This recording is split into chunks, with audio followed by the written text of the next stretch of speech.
কবরের জীবনটা আসল জীবন।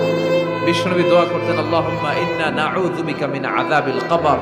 আল্লাহ, আমি আপনার কাছে কবরের আযাব থেকে পানাহ চাই, কবরের আযাব থেকে বাঁচতে চাই।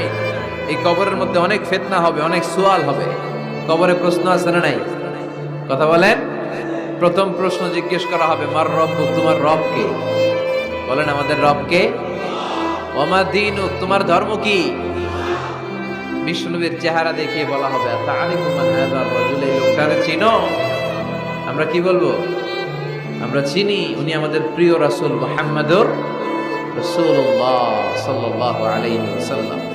এরপরে জিজ্ঞেস করা হবে, এগুলো কোত্থেকে শিখলা? আমরা বলবো, কোরআন থেকে।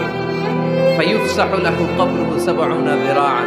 সুন্দর সুন্দর উত্তর করতে পারলে আপনার কবরটারে ৭০ হাত লম্বা করে দেয়া হবে। ইফতাহু লাহু বাবুন ইলাল জান্নাহ, জান্নাতের দিকে একটা দরজা লাগিয়ে